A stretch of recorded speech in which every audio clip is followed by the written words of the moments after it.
trying to help you today to see reality. Some of you out there are denying reality. Listen up. Alfred shared how his dad was a homeless man. He didn't have a dad in his life. That created pain inside of Alfred. And because of that pain, he wanted to hurt others. I saw my brother causing pain. My brother was an alcoholic while he was still in high school. And I saw the pain he brought to his life. And it was a wake-up call. It was a reality check. Because I saw my mom crying night after night. I saw my dad crying as he left the principal's office trying to work on my brother's life. And it was a reality check. And when I saw my brother causing that pain, I said, no more. I'm done with that. We're going to stop that. And today, we're trying to help you to give you a reality check as you've heard Alfred's story. And you heard about his brother. We don't want anybody in here joining a gang that's going to cause you to be in prison. We don't want anyone here today to try drugs that will lead you into a pit. We don't want anybody here today to start drinking and then driving and kill somebody. We don't want anybody here today to ever feel like you're in a corner and nobody cares about you. Nobody is concerned about you.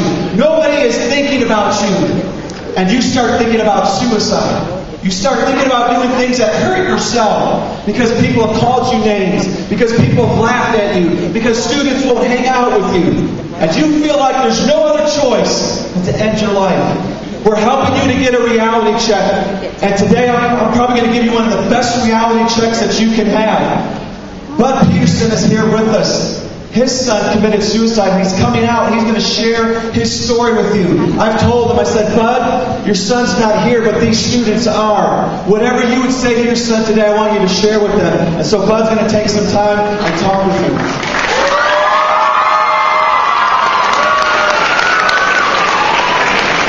Thank you. Junior high. Can you guys all hear me? My wife gives me a bad time because I hold it down here, so I got to remember to hold it up here. So if I don't, remind me, okay? Call it. 10 weeks ago, 3 days, $90.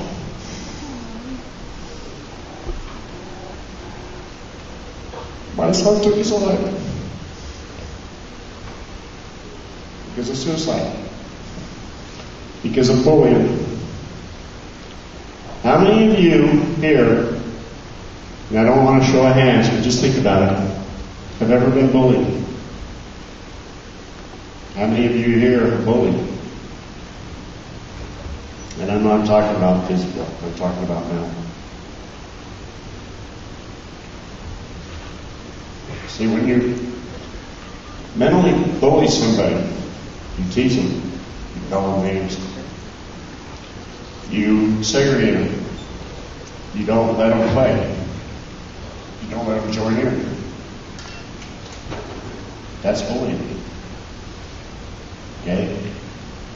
So I'll bet you, at one time or another, 90%, if not more, of you have been guilty of that. So I want you to think about it. Because those scars don't heal. I want you to think of something else. Now, I've heard several stories, and we relate to bullying as a little guy or a little person. Or the person that's a little bit different than the one who's being bullied. My son was 13 years old. He stood 5'10". He weighed 190 pounds. Played football. Some of you here may have played on the same team with him. Okay, he played for Havoc. He played for Harriman. And he played for Copper Hills. So you may, if you didn't play with him, you may have played on the opposing team. He was a good football player. One of the best dedicated linemen that his coaches ever coached. Okay, he had talent. He was good. He was a second-degree black belt in Taekwondo.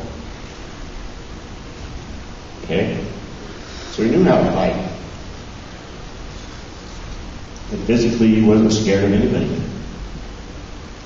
Him and I used to wrestle. and he'd throw me around. Okay, so he was strong. Physically, you couldn't hurt him. Or if you did, it took a while. But the mental scars, because he was big, he got tall claims. Because he was smart, he got tall. He was oblique. Okay. I heard a story from one of the kids that said, she was sitting there waiting for school to start, and she was watching this kid pulling Buddy, calling him names. And before Buddy reacted, she stepped in. And the kid that was bullying Buddy was quite a bit smaller than him. And he turned to her and says, "What, do you like him?" She says, "Yeah, he's my friend." And that was the highlight of Buddy's day that day. And somebody stood up for him. And somebody took his side. So I want you guys to think about what you do to each other, what you say, how it affects the kids, how it affects the person next to you. And it's not just kids. It's adults, teachers, principals, counselors. We really have to be careful what we say, because everybody's different. Everybody takes things different. You may say something that you don't think is harmful, but the way they perceive it hurts them. So think about it. Okay? If you see somebody off by themselves, go and talk to them. If you're being bullied, talk to somebody. My son was scared to death to tell us what was going on because he didn't want to hurt us. Okay? So he didn't open up. How many of you guys don't tell your parents everything that's going on? A lot of you, right? And why is that? Because we want to protect them. We don't want to hurt them. So we keep it built up inside them. That's what my son did. He kept it built up inside him until it got to the point where he actually started believing everything that was being told to him. And on that Sunday night, rather than go to school and face the boys and face what he was going through, he shot himself. And you guys, I noticed when I come in here, that you guys have a hotline, a tip line, anonymous. A lot of times, you don't want to say anything because you might be afraid that you're next. So if you have that anonymous tip line, use it, okay? If that's the case.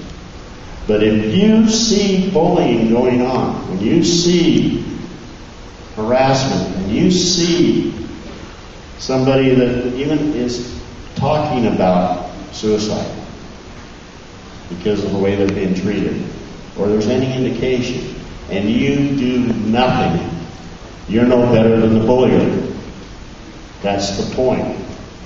It takes every single one of us to stand up and say, enough is enough.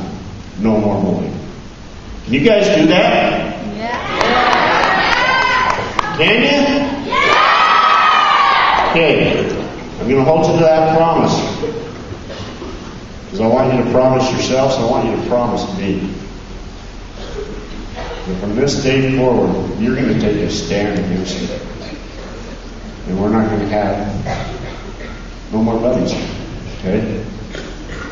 We're not going to have no more parents going through what we're going through. Okay? So promise me. Okay.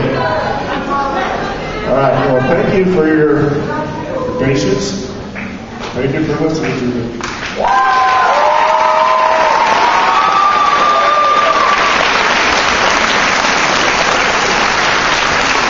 We have one more song for you.